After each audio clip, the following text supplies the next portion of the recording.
On a warm morning in ancient Athens, Socrates walked calmly through the stone streets, surrounded by his silent disciples.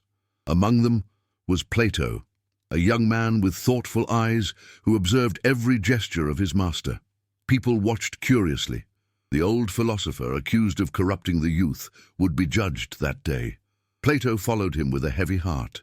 In the tribunal, the air was tense. Socrates spoke with serenity, defending truth above his own life. Plato stood motionless as the sentence was pronounced. When his teacher raised the cup of hemlock, a deep silence filled the room. Socrates drank slowly, and Plato felt time itself pause. In that moment, the philosopher was born, the one who would dedicate his life to preserving the wisdom of the man who had taught the world how to think. From that day on, Plato's journey would become the voice of his master's eternal legacy. References. This biography was based primarily on the works Plato, A Life of a Genius, by A.E. Taylor and Plato, Life, Works, and Thought by Giovanni Reale. Both authors provide essential analyses of Plato's philosophy, his dialogues, and his historical impact. Their meticulous scholarship illuminates how Plato's life intertwined with the political, ethical, and metaphysical evolution of ancient Greece. Hi there, welcome to BioWorld Legends. Here we tell people stories. Subscribe now, we've got new videos every day just for you. I'm William, and I'm about to tell you this incredible story. Chapter 1, 427 to 407, Before Christ. Childhood in Athens and education in the shadow of the Peloponnesian War. In the heart of ancient Athens, during the 5th century before Christ, a child was born who would change forever the course of Western thought. His name was Aristocles, though history would know him as Plato, a name likely given to him for his broad shoulders. Born around 427 before Christ into an aristocratic family, Plato came into a world marked by conflict, intellectual brilliance, and profound transformation. The Peloponnesian War, a devastating struggle between Athens and Sparta, had already begun to reshape Greek life, filling the streets with tension and uncertainty. Plato's lineage connected him to both political power and intellectual prestige. On his mother's side, he descended from Solon, the legendary lawgiver of Athens. His father, Ariston, was said to trace his ancestry to the early kings of the city. From a young age, Plato would have been surrounded by discussions of politics, law, and virtue. His home was a place of learning, where the achievements of Pericles' golden age still echoed, even as the city slid into war and division.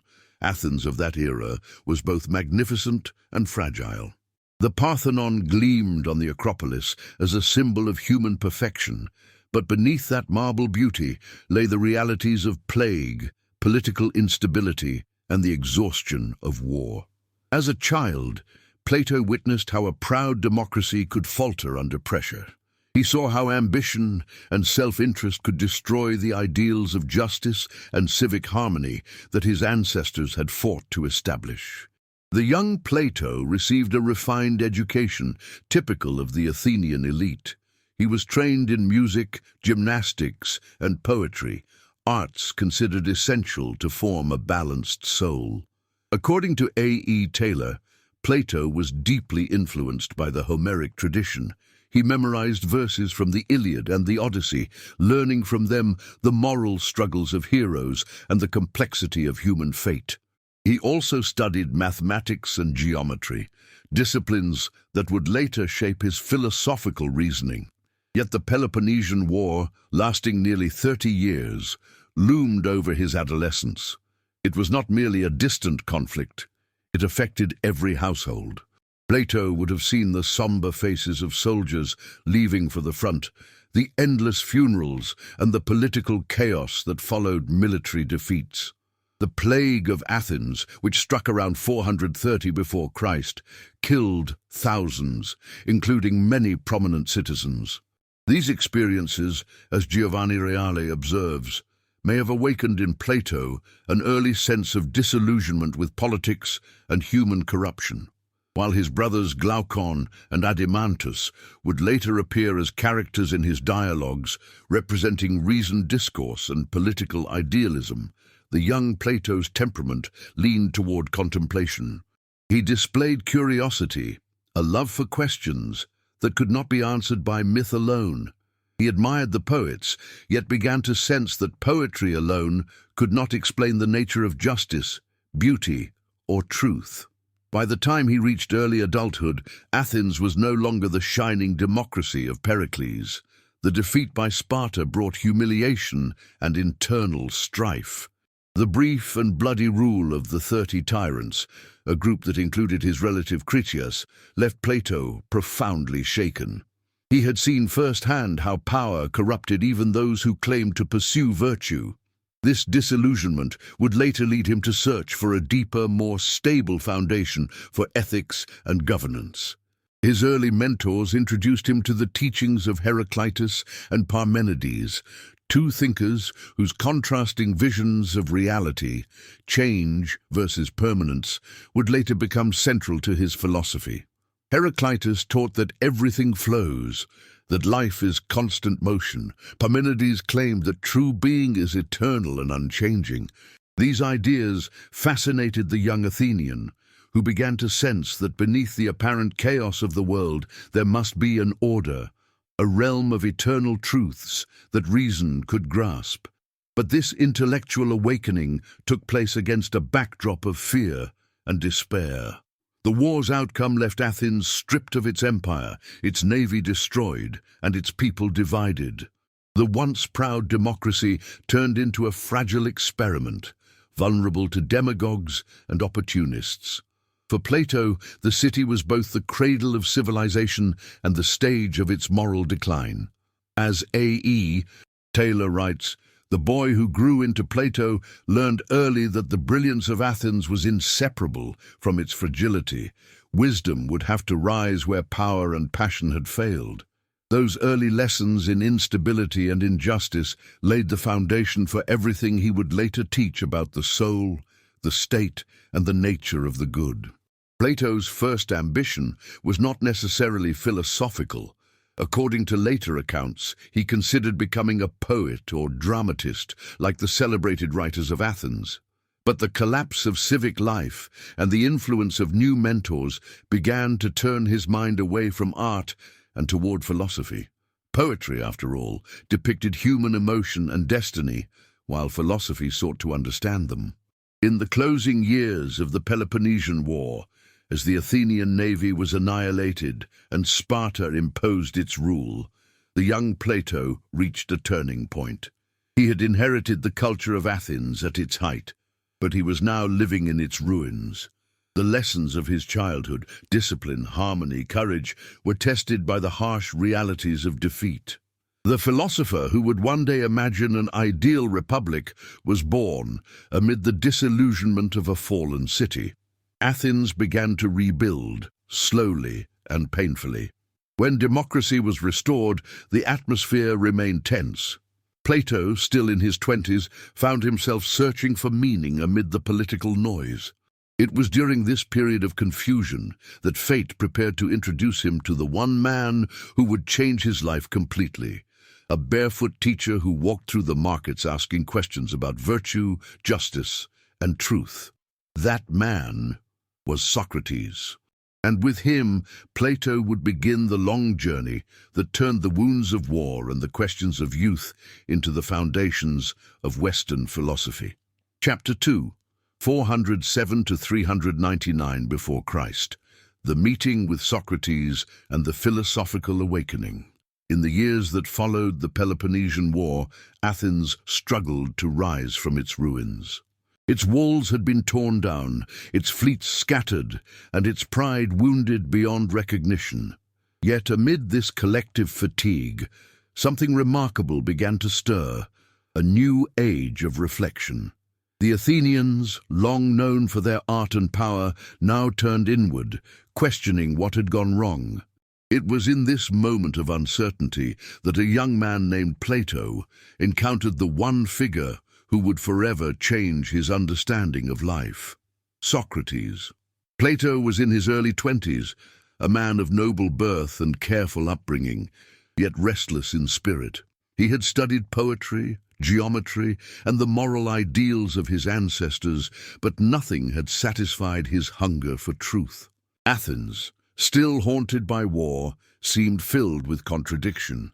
The same city that built the Parthenon also condemned its leaders to exile or death. The same citizens who praised freedom often surrendered to demagogues who manipulated fear and emotion.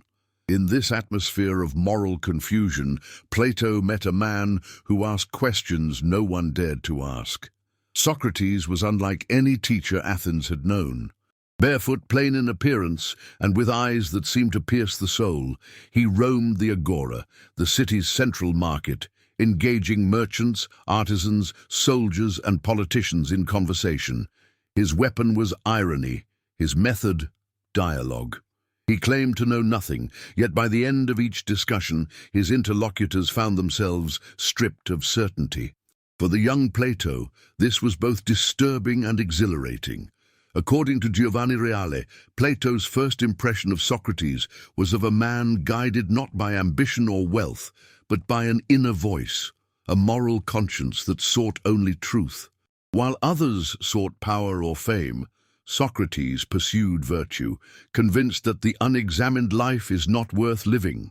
These words struck Plato like a revelation. He had grown up in a world that worshipped strength and beauty, but here was a man who believed that the true measure of a person was wisdom and goodness.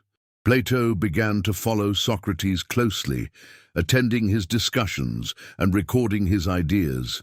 The dialogues between master and student would later become the foundation of Plato's own writings, preserving Socrates' voice for centuries to come. Through these conversations, Plato came to understand that knowledge was not mere accumulation of facts. It was a process of remembering eternal truths that the soul already possessed. Learning, as Socrates said, is recollection. Athens during this time was a city trying to rediscover its moral compass. After years of tyranny and war, citizens debated what justice truly meant. The democratic system, though restored, was fragile, easily swayed by emotion and rhetoric. Socrates' method of questioning public figures often humiliated the powerful, exposing their ignorance. To some, he was a philosopher, to others, a dangerous agitator. Plato witnessed this tension firsthand. He saw how truth could threaten those who built their authority on illusion. Socrates refused payment for his teachings, claiming that wisdom could not be bought. His conversations ranged from the nature of love to the duties of a citizen, from the immortality of the soul to the search for the good life. For Plato, these discussions were more than intellectual exercises. They were moral awakenings. He began to see philosophy not as abstract speculation, but as a way of living, a daily discipline of the soul. A.E. Taylor notes that Plato's years with Socrates marked a decisive turn. In the marketplace of Athens, amid the cries of merchants and the laughter of bystanders, the greatest mind of antiquity learned that wisdom begins in humility. Indeed, it was humility that distinguished Socrates from the sophists who filled Athens with paid lectures and polished speeches. While the sophists taught how to win arguments, Socrates taught how to seek truth. Plato's family, however, was less enthusiastic about his new path. They had hoped he would enter politics, as was expected of a young man of noble birth. But Plato, observing the corruption and short-sightedness of Athenian leaders, grew increasingly disillusioned with political life. He once considered serving the city after the restoration of democracy, but witnessing the persecution of Socrates shattered that possibility forever.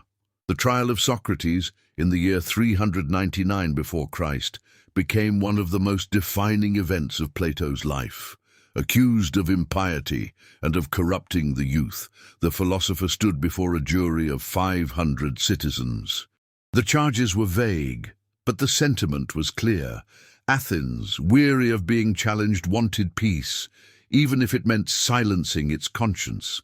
Plato attended the trial and listened as Socrates delivered his defense, calmly asserting that he had done no wrong, that his mission had been given by the divine to awaken people from moral sleep. When the verdict was announced, guilty, Plato was devastated. The sentence was death by hemlock.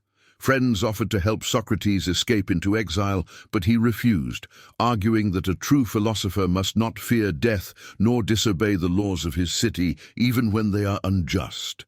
His composure, even in the face of death, left an indelible mark on all who knew him. In his apology, Plato would later preserve Socrates' final words to the jury: "It is time for us to part, I to die, and you to live. Which of us goes to the better lot is known to no one except to the gods." These were not merely words of resignation, but of faith. Faith in the immortality of the soul and the supremacy of truth over earthly injustice. For Plato, this was both a tragedy and a revelation. The man who had embodied reason and virtue had been condemned by ignorance and fear, yet his death did not extinguish his influence, it transformed it. In the quiet that followed, Plato withdrew from public life, overwhelmed by grief and disappointment. He later wrote that seeing the injustice of Socrates' death made him lose faith in Athenian politics altogether. If a city like Athens could not recognize virtue when it stood before them, then perhaps true justice could never exist within the confines of the political world. This realization planted the seed of his later philosophy.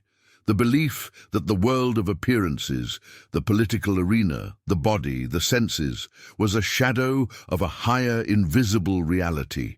The true realm, the world of ideas or forms, was eternal and perfect, accessible only through reason. Though this concept would take years to mature, it began here, in the silence that followed the death of his teacher. As Plato watched Athens return to its routine, he understood that philosophy had to go beyond words. It had to create a vision for a better society, one guided by knowledge rather than opinion. He would spend the next decade traveling, seeking wisdom from Egypt, Italy, and the wider Mediterranean world. But before he departed, he made a silent vow. The voice of Socrates would never be forgotten. In that vow, a new mission began. From the ruins of war and the injustice of the courts, Plato would carry forward his master's torch, turning personal loss into universal teaching.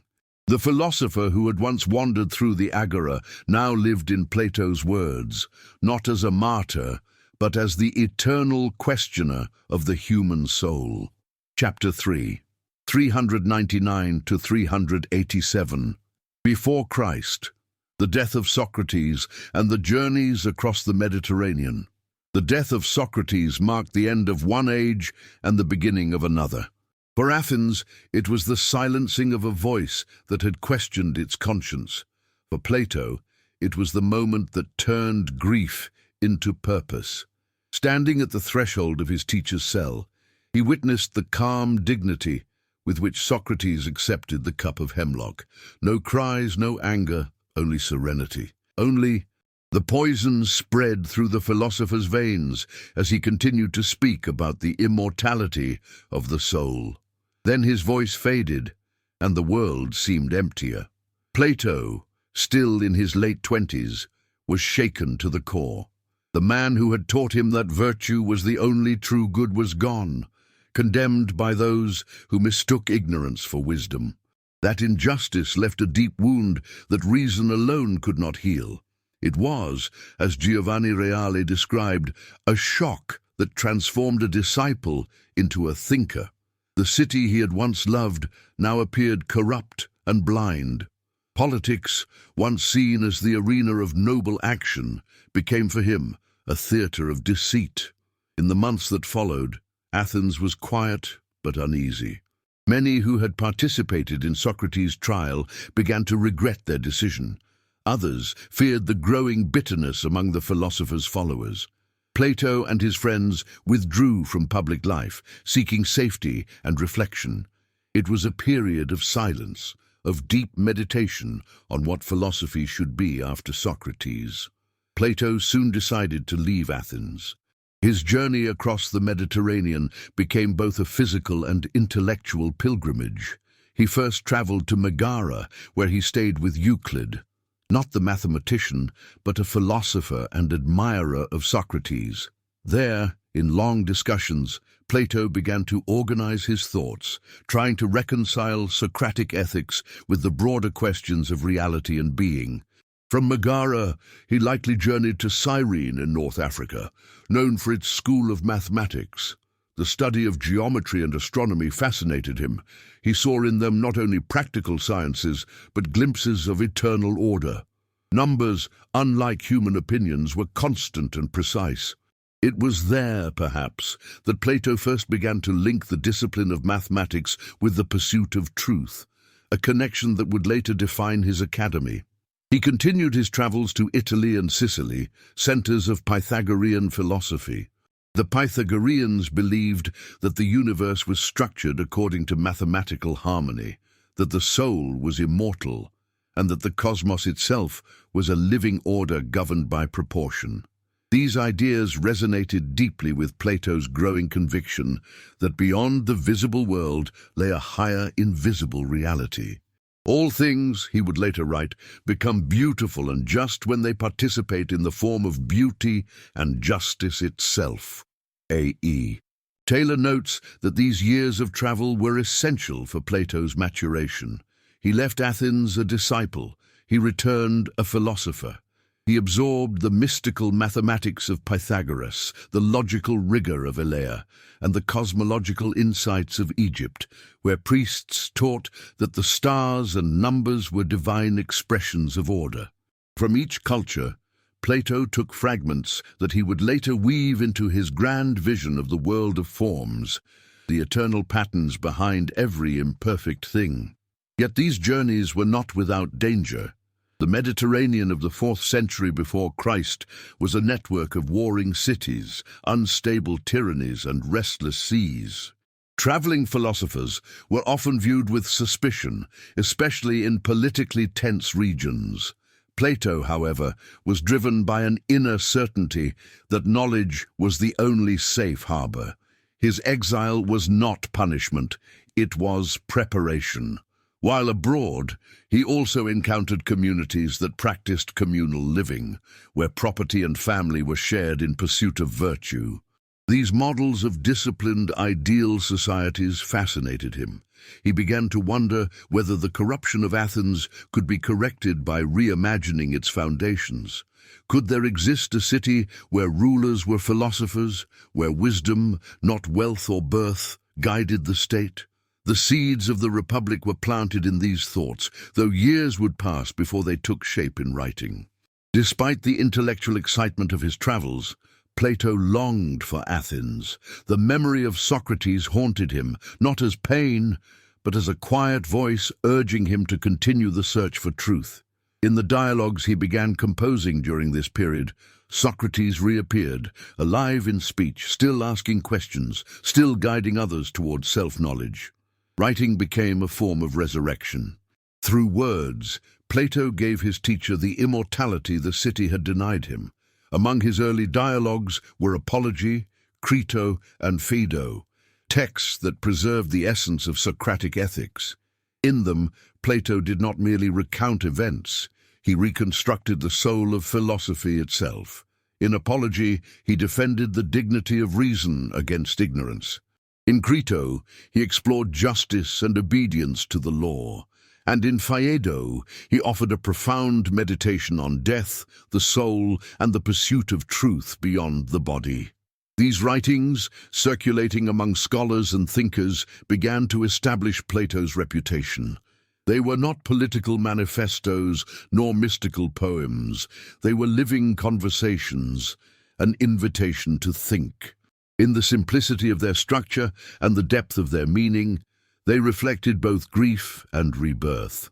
The voice of Socrates, speaking through Plato, reached beyond the walls of Athens to every generation that followed.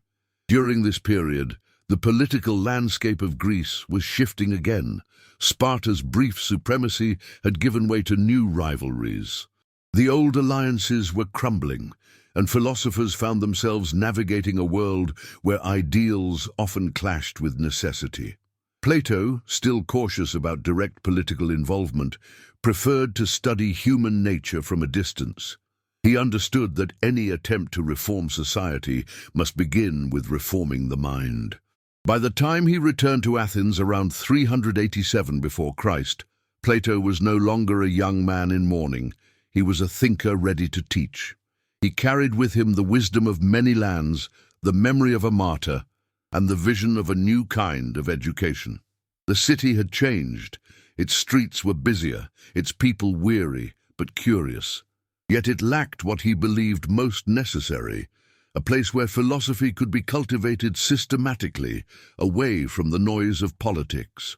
Thus began his next great project, to found an institution that would unite science, ethics, and logic, a sanctuary for the soul's ascent toward truth. He would call it the Academy, in honor of the hero Academus, whose grove lay just outside the city walls.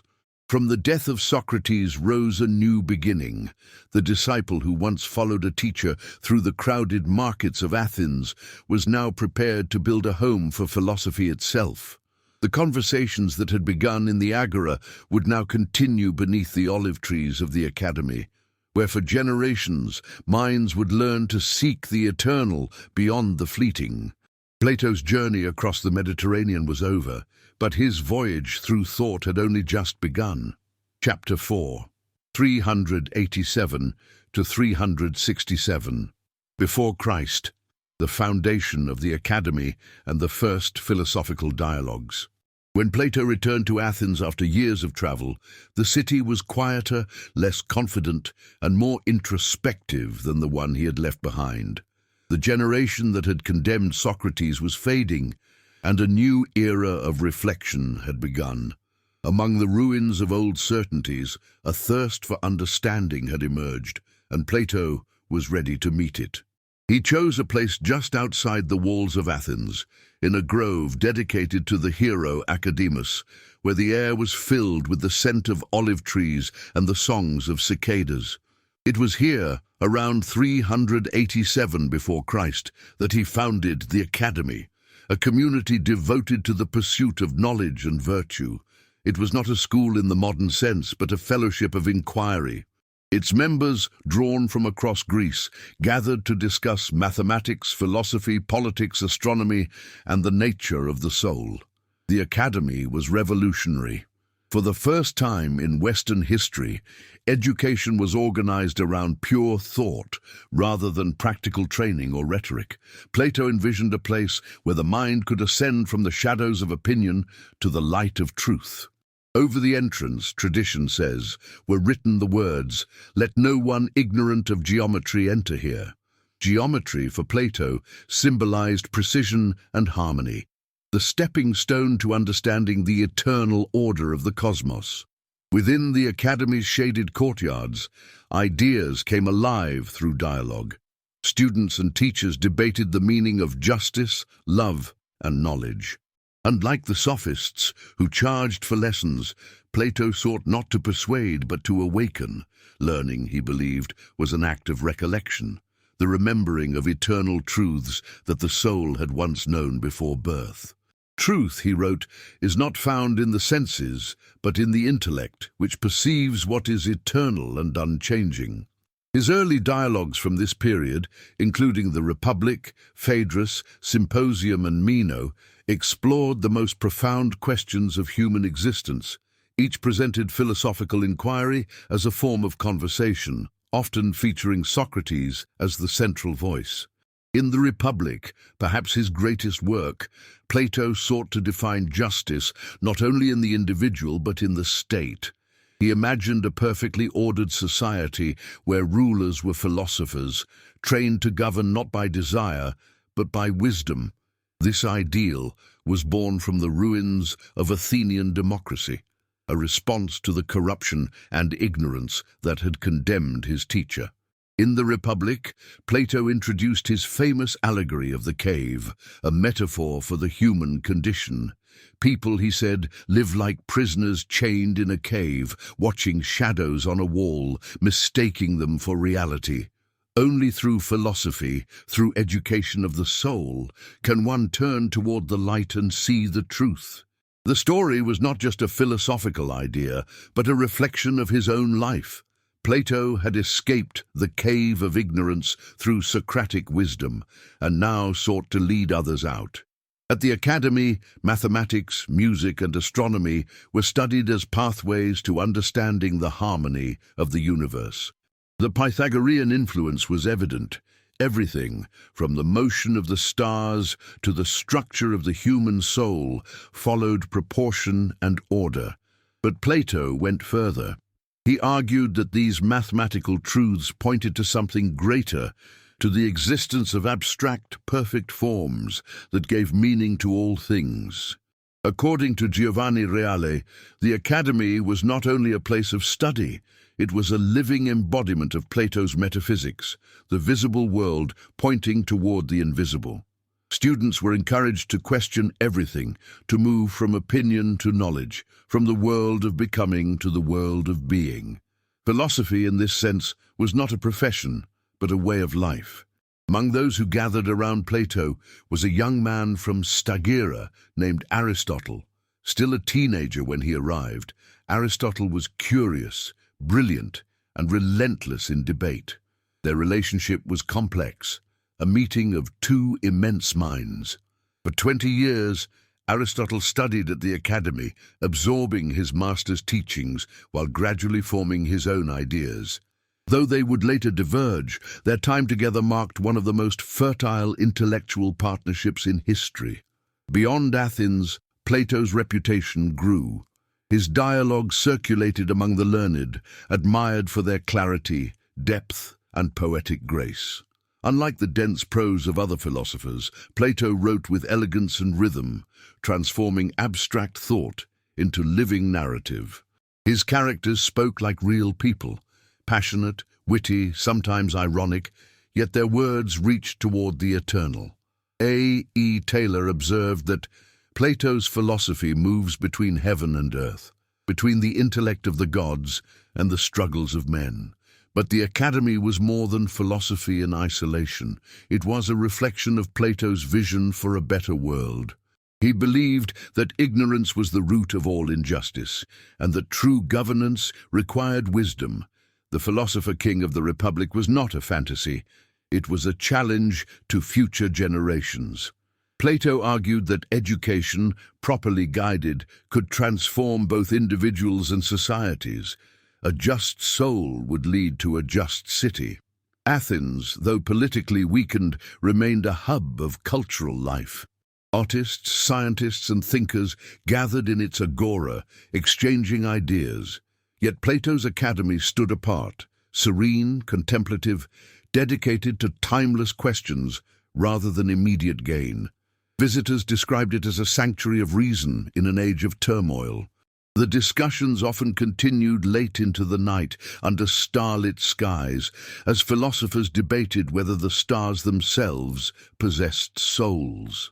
During these years, Plato also explored the nature of love in Symposium, a dialogue that remains one of the most beautiful works of ancient literature. In it, various speakers, poets, politicians, and philosophers discuss the meaning of love, culminating in Socrates' description of a divine ascent from physical attraction to spiritual contemplation.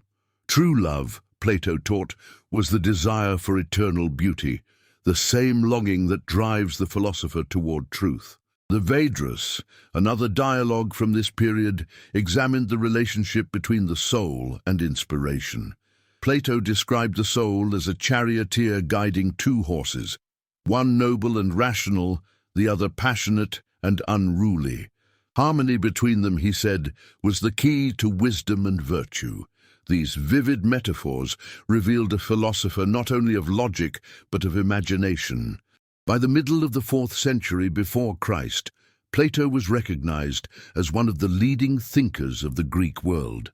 His academy attracted scholars from Italy, Asia Minor, and even North Africa. Its influence extended beyond philosophy into mathematics, natural science, and political theory. Some of his students went on to become statesmen, others mathematicians or astronomers. The seeds planted in that olive grove would continue to bear fruit for centuries. Yet Plato himself remained humble, often reminding his followers that true wisdom lay in recognizing one's ignorance. "The beginning of knowledge," he wrote, "is the admission that we do not know." For him, the philosopher's journey was never complete. It was a continual ascent toward light, always guided by love of truth. The 2 decades that followed the founding of the Academy were the most creative of Plato's life.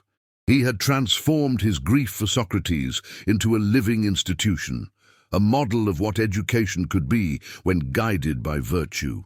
In those quiet courtyards, beneath the whispering leaves of the olive trees, he achieved what his teacher had dreamed of. A city within a city, ruled not by power but by wisdom. But Plato's search for truth would not remain confined to Athens.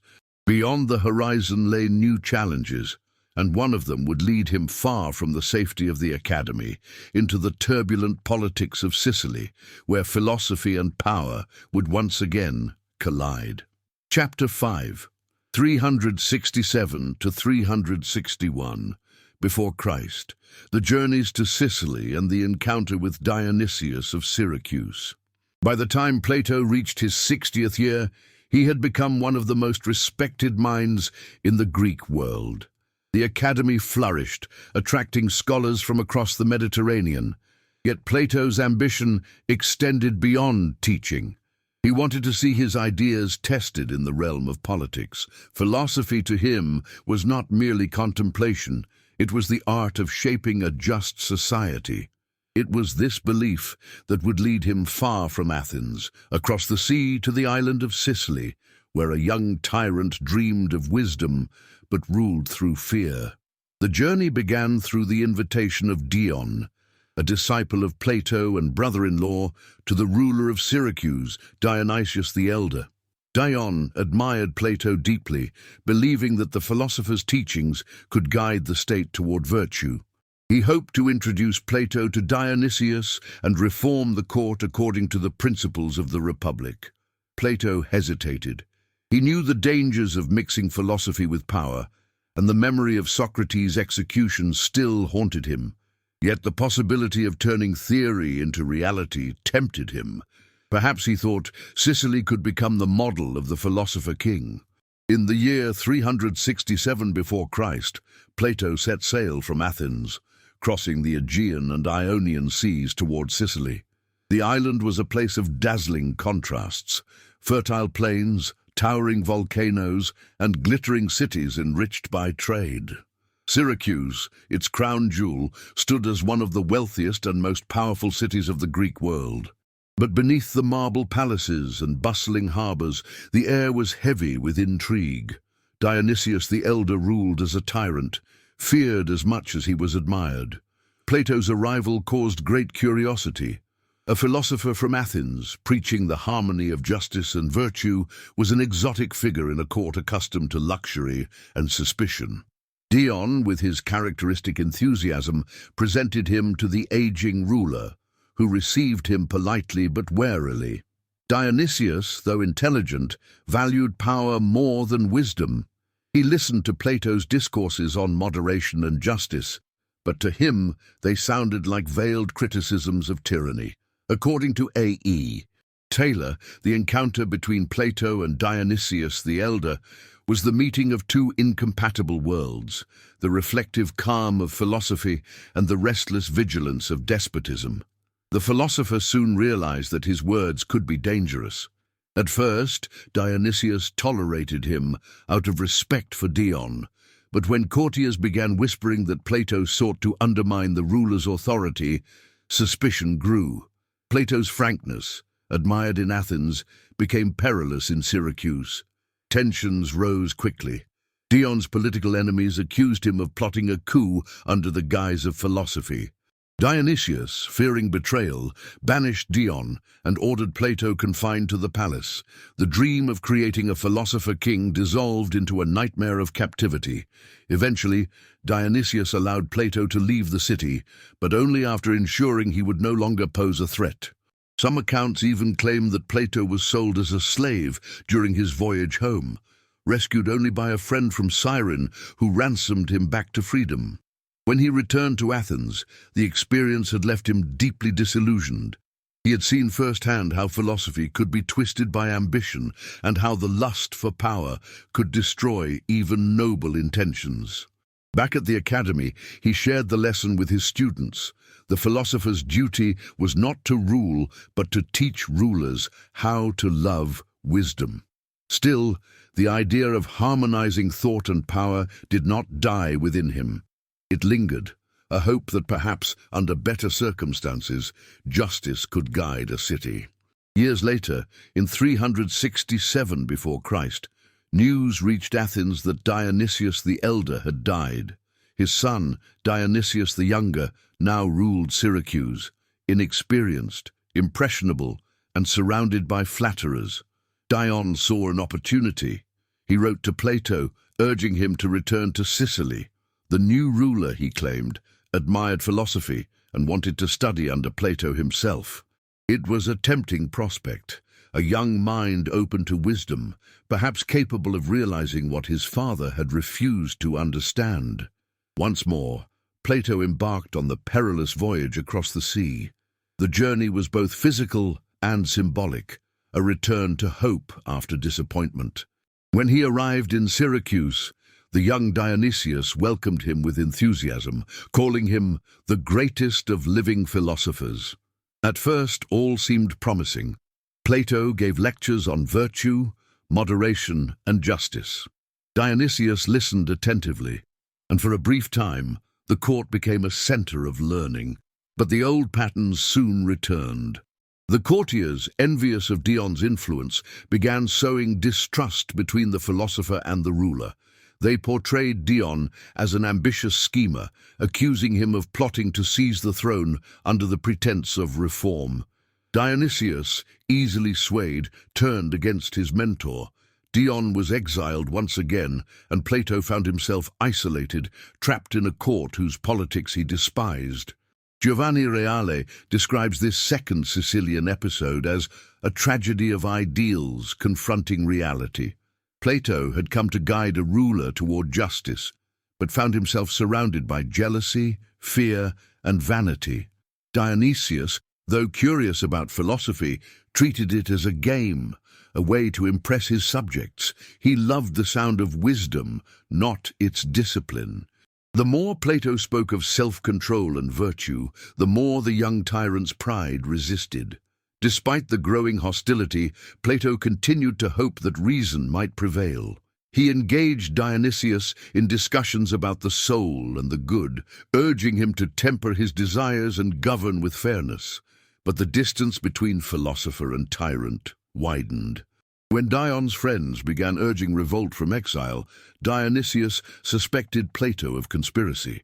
Once again, the philosopher's life was in danger.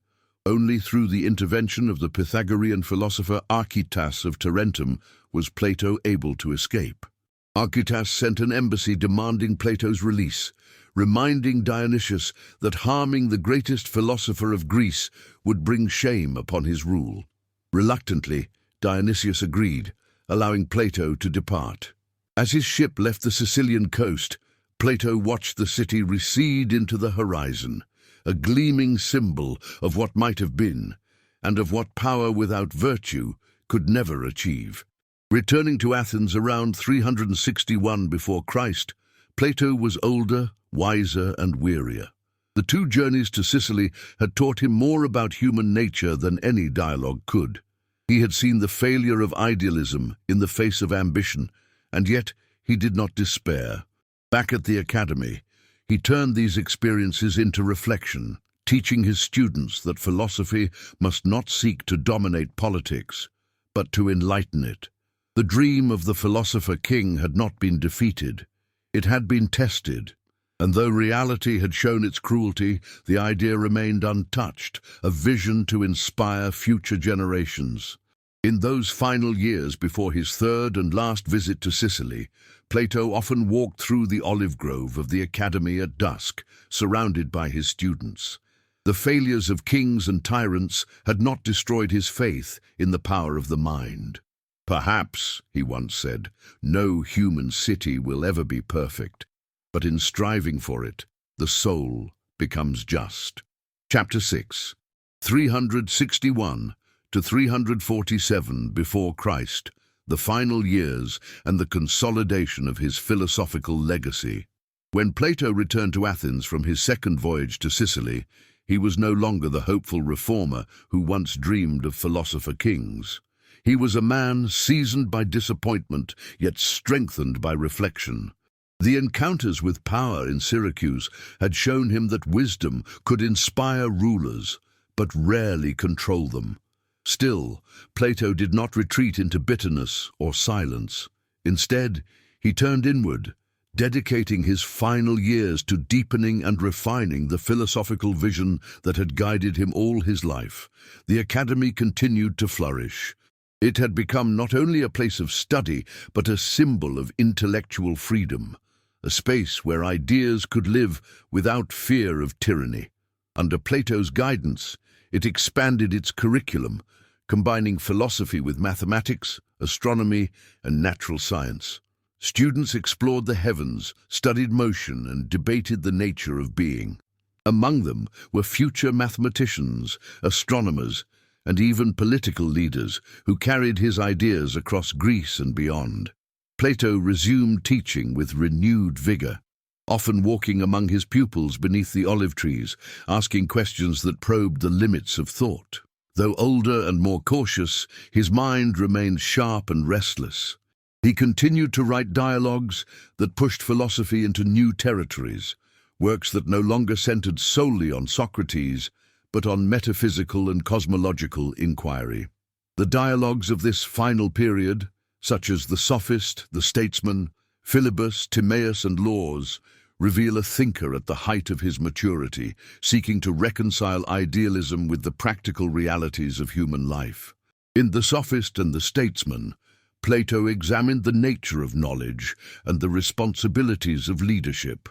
He refined his earlier ideas, distinguishing the true philosopher, the seeker of universal truth, from the sophist, who used rhetoric for personal gain.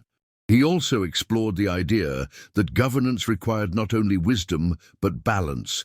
Too much rigidity led to tyranny, while too much freedom bred chaos. For Plato, justice was harmony, in the soul, in society, and in the cosmos itself. The Timaeus marked a turning point in his thought, blending philosophy and cosmology. In this dialogue, Plato presented a vision of the universe as the creation of a divine craftsman, the demiurge, who shaped order from chaos using eternal mathematical principles. The world, he argued, was alive, a single living being endowed with a soul, governed by reason. This union of science, theology, and philosophy would influence thinkers for centuries, from early Christian theologians to Renaissance scientists like Kepler and Galileo. Meanwhile, the Laws, his last and longest work, revealed a more pragmatic Plato. Written without the presence of Socrates, it abandoned the dream of the philosopher king and instead proposed a constitution grounded in achievable virtue. He described a city ruled not by one perfect ruler, but by laws inspired by reason and moral education. Though less poetic than the Republic, it was more realistic, a reflection of wisdom tempered by age.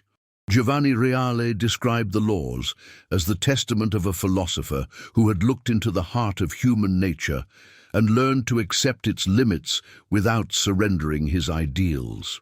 Despite his age, Plato remained active in Athens' intellectual life. The Academy attracted foreign students from as far as Asia Minor and Libya. One of its most brilliant pupils, Aristotle, had become a central figure within its walls.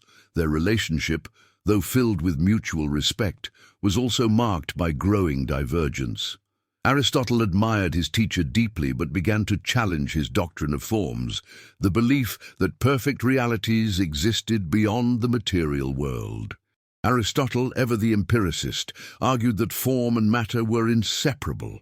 These debates were intense but respectful, representing one of the greatest dialogues in the history of thought.